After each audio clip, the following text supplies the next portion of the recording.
আসসালামু আলাইকুম দর্শক। কালের বিবর্তনে আমাদের কাছে অনেক কিছুই ম্লান হয়ে যায়।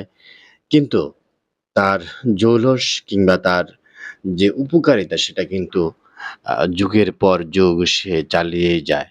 আমি আজ বলতেছি যমুনা সেতু বা বঙ্গবন্ধু সেতু নামে যেটা পরিচিত ছিল। বাংলাদেশের যোগাযোগ ব্যবস্থা ও অর্থনীতিতে এক বৈপ্লবিক পরিবর্তন আনা একটি মেগা প্রকল্পের কথা। ১৯৯৮ সালে নির্মিত ৪.৮ কিলোমিটার দীর্ঘ এই সেতুটি যমুনা নদীর উপর টাঙ্গাইলের ভুয়াপুর ও সিরাজগঞ্জকে যুক্ত করেছে, যা দেশের পূর্বাঞ্চল ও পশ্চিমাঞ্চলের মধ্যে সরাসরি সড়ক ও রেল সংযোগ স্থাপন করেছিল। সেতুটি যমুনা নদীর উপর তীরে টাঙ্গাইল জেলার ভুয়াপুর এবং পশ্চিম তীরে সিরাজগঞ্জকে সংযুক্ত করেছে। ১৯৯৪ সালের ১৫ই আগস্ট নির্মাণ কাজ শুরু হয় এবং ১৯৯৮ সালের ২৩শে জুন এটি উদ্বোধন করা হয়। মূল সেতুর দৈর্ঘ্য ৪.৮ কিলোমিটার এবং প্রস্থ ১৮.৫ মিটার। এটি বর্তমানে দক্ষিণ এশিয়ার ষষ্ঠ দীর্ঘতম সেতু এটি। সেতুটির নির্মাণে প্রায় ৯৬২ মিলিয়ন মার্কিন ডলার ব্যয় হয়েছিল। এটি আইডিএ, এডিবি ও আই আ ওই ও ও ওইসিএফ এর যৌথ সহায়তায় নির্মিত হয়। এটি একটি বহুমুখী সেতু যা সড়ক ও রেল লাইনে উভয় সুবিধা প্রদান করে। প্রাকৃতিক গ্যাস, বিদ্যুৎ এবং ফাইবার অপটিক্যাল কেবল সংযোগের মাধ্যমে এ এই সেতুটি অনন্য হয়ে উঠেছে।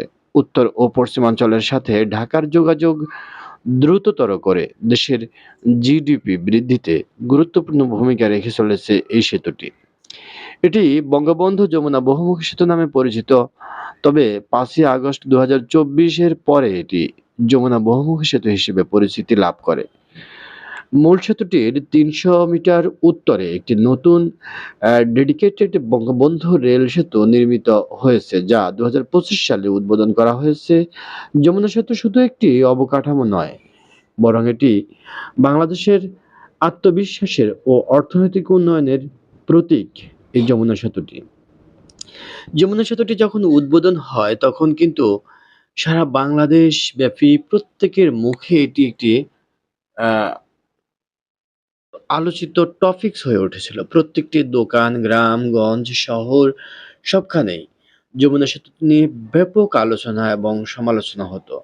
দেশের উন্নয়ন হয়েছে এই কথাটি প্রত্যেকে হাসি মুখে বলতো এবং আহ, উত্তরাঞ্চলের যে মঙ্গাত্ব, সেই মঙ্গা কিন্তু দূর করার ক্ষেত্রে সর্বোচ্চ ভূমিকা রেখে চলেছিল এই সেতুটি।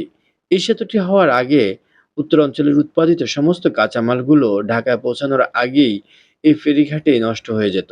তাই কেউ ট্রাক ভাড়া করে এই ঢাকাতে তাদের উৎপাদিত পণ্যগুলো, কাঁচামালগুলো পাঠানোর সাহস করতো না। অথচ সেতুটি আজও মানুষের উপকার করে চলেছে নিরবধি। কিন্তু সেই সেতুটির সেরকম আলোচনা নেই, সেরকম কথা নেই, কিংবা সেতুটিকে নিয়ে যে গাথা মানুষের মনে অ্যা উ তখন উদয় হয়েছিল, সেটি কিন্তু এখন ম্লান হয়ে গেছে। তাই বলা হয় যে, পৃথিবীর কোনো কিছুই অবিনশ্বর নয়। এভাবে ভালো লাগা, ভালোবাসা মানুষকে একসময় ছুঁয়ে যায়, আবার একসময় সেটি মন্থর কিংবা নিভে যায়। আমাদের জীবনের চলার প্রকৃতি ঠিক তেমনই। ধন্যবাদ, ভালো থাকবেন।